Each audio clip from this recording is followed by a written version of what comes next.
nosotros nos vamos ya con la revista de prensa. Ya saben que esta es nuestra segunda revista de prensa de la mañana y vamos a hablar con las noticias, con las portadas de los medios internacionales sobre esos datos presentados por Amnistía Internacional sobre la guerra en Gaza, a la que describen como un genocidio. Ya sabemos también que Israel la rechaza, así que me gustaría en primer lugar dar las gracias al María Angulo por estar de nuevo aquí con nosotros para traernos estas portadas y preguntarle qué es lo que dicen en concreto. Gracias, Rodrigo, a ti también por recibirme. Iniciamos esta segunda revista de prensa, de hecho con esta noticia y la cobertura que hace el medio portugués Público, el cual titula Israel está cometiendo un genocidio en Gaza y debe detenerse, en referencia a lo declarado por la organización defensora de derechos humanos Amnistía Internacional, que cita las declaraciones que fueron entregadas en las últimas horas desde la ciudad neerlandesa de La Haya por el alto representante de esta organización, que señaló que ellos cuentan con las pruebas suficientes para argumentar por qué están afirmando que presuntamente Israel estaría incurriendo en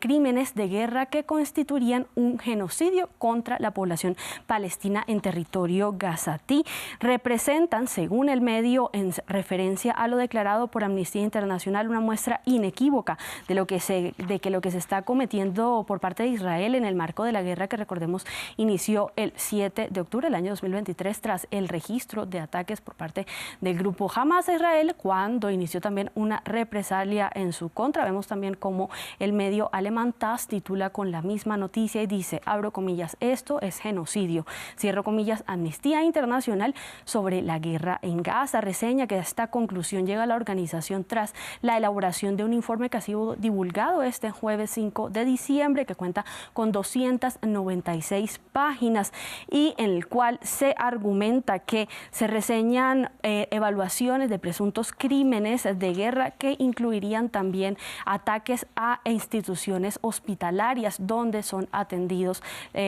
personas cercanas y que huyen de la guerra. Vemos en contraste, Rodrigo, como The Jerusalem Post destaca de forma contraria cómo el Estado de Israel rechaza la presentación de este informe y titula Israel rechaza informe de Amnistía Internacional que los acusa de genocidio. Dice el medio que el gobierno de Israel, en cabeza del primer ministro Benjamin Netanyahu, rechaza las declaraciones de esta organización y asegura que el delito de genocidio requiere evidencias de una intención específica de querer afectar a la comunidad palestina de manera total. Bueno, pues estas tres portadas que recogen ese informe de Amnistía. Vamos a hablar ahora de otro de los grandes temas de la jornada, Francia, la caída del gobierno de Michel Barnier, que vamos a estar actualizándolo también durante toda la jornada, pero me gustaría ver qué es lo que nos cuentan las portadas del María. Como bien lo indicas, Rodrigo, este tema sigue bajo la lupa de los principales medios de origen francés, por eso vemos la portada con la que abre este jueves el medio L'Humanité, que titula La debacle, y nos muestra una portada muy gráfica en la que podemos ver a un presidente galo preocupado, consternado y a la sombra a un primer ministro en ese momento todavía,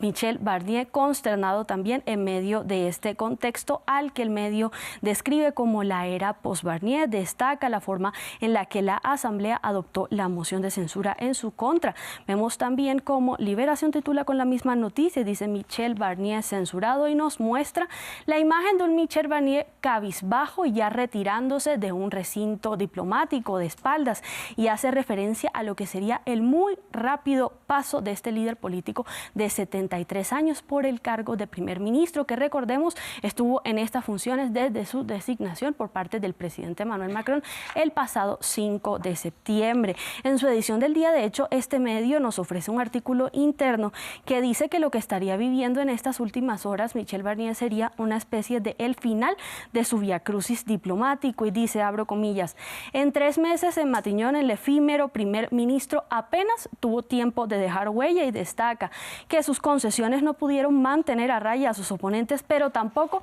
fortalecer a quienes simpatizaban con sus propuestas. También el medio Le Parisien titula después de la censura el gran desemboque, y abre la portada destacando la jornada en la que, según describe, se materializó en las últimas horas el principal miedo que habría tenido el presidente francés. Dice, abro comillas, el escenario de de pesadilla que Macron quería evitar con la disolución de la Asamblea Nacional y luego con el nombramiento de Michel Barnier en el cargo como primer ministro, muestra lo que hoy es una realidad que califica como una tormenta política. También el medio Le Soir titula Un retroceso histórico y reseña que con esta censura a Barnier, que tuvo 331 votos, este se convertiría en el paso más efímero y rápido en este cargo por parte de un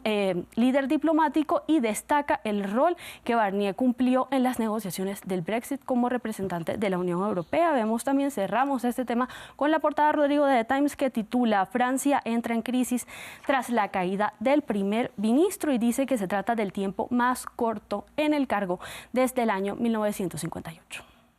Pues me gustan esas portadas tan gráficas francesas. Esa del Humanité además es potente, ¿no? Con esos tonos apagados. Bueno, vamos a cerrar con lo que nos trae el New York Times, una noticia que tiene un foco completamente diferente, pero ojo que es muy importante también. Nos habla de los efectos del cambio climático en algunas zonas de Canadá. Justamente, Rodrigo, sobre este tema pone el foco de New York Times y nos presenta una historia climáticamente muy particular que titula Hundiéndose en el permafrost, en referencia a las aldeas que están pagando la factura que el cambio climático está dejando en ciertos puntos de Canadá, donde se registra un deshielo de esta capa y que ha provocado dos enormes deslizamientos de tierra que han generado a su vez el registro de varios cráteres que han desplazado a la población. Asegura el medio que esta capa de hielo, que recordemos, el permafrost se trata de una capa de hielo que se acumula año tras año sobre la capa de suelo o sobre la roca, y que por efecto del cambio climático no se está acumulando por el aumento de las temperaturas.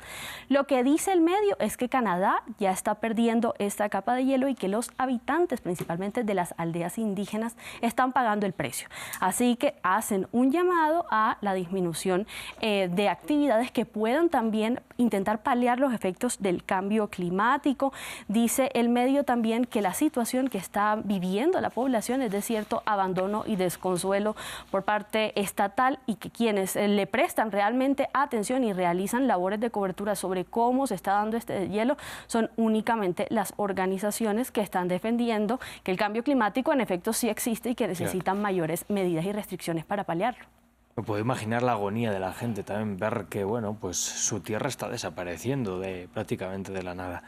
María, muchísimas gracias por traernos estas portadas. A ti, Rodrigo, nos vemos mañana. Mañana nos vemos con mucho más. Nosotros, ya saben, vamos a hacer una